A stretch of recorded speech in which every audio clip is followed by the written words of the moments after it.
Hi, we're back. Monterey DUI Defense Center here. We're going to talk about DMV and DUI, saving your license in Monterey. Basically, this is probably one of the biggest issues we called about day in and day out, whether or not a person can save their license in the DUI. And we're going to give you some quick information on that. The first step, though, you have to do is you must contact the DMV within 10 days of your arrest, generally, or automatically lose your right to drive. There's some cases where you don't need to or shouldn't. Now, what I mean by that is, first of all, let's talk about the 10 days. The 10 days are 10 calendar days, not business days. A lot of people get confused and think that they can do it in business days, so it really ends up being more like 14 when you count weekends. It's not. It's 10 calendar days. Now, let's say no alcohol was involved. They didn't take your license and didn't give you a DMV slip.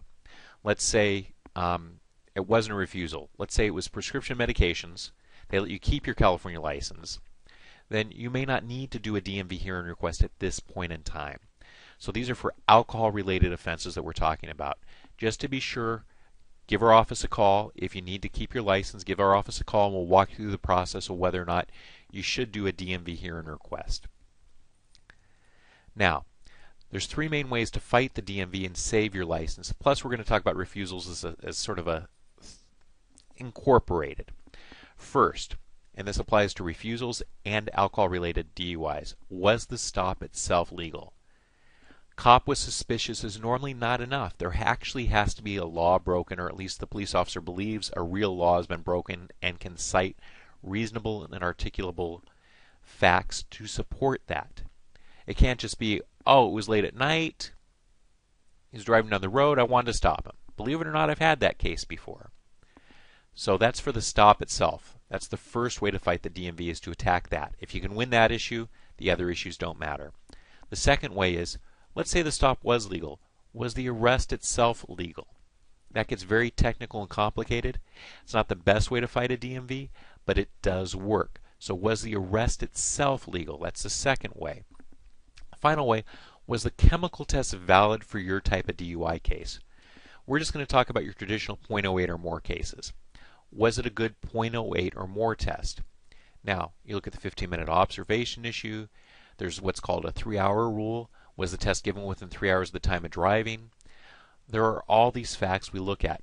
Was the test given in accordance with what's called Title 17? These are different defenses that relate specifically to, was the chemical test valid for your type of case? Believe it or not, the alcohol level can be lower than .08 for certain types of cases, but we're going to keep this simple for here because we only have a few minutes. Finally, refusal. I really want to push this. Refusal. I highly recommend you get an attorney if it's a refusal case, because you're looking at losing your license if it's a first offense for at least 1 year, second 2 years, third 3 years. This is a complete loss of license. So what we're normally looking at, besides the first two things, which are defenses to refusals as well, was the stop legal, was the arrest legal? Was the refusal valid, or did the officer mess up and or overcharge? Many times what we see is what's called officer-induced confusion, or, allergies. Or we have a problem where the officer was an officer-induced confusion, but they didn't do the refusal correctly. They didn't explain that you would lose your license for at least a year. Some of them just say, hey, look, you have to take chemical tests or there's going to be bigger penalties. That's not enough. There's very specific language they must use, and it has to be used in a certain order.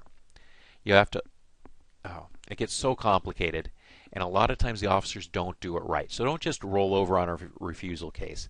Fight it if you need to keep your license, because a lot of times there are defenses to a refusal.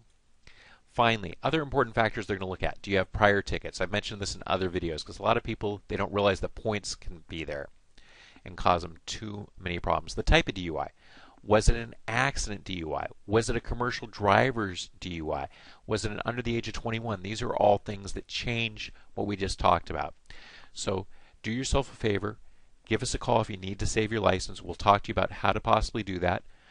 And you can reach us if it's a Monterey County case at 831-275-0990. Again, 831-275-0990. Matthew from the Monterey DUI Defense Center. Thank you.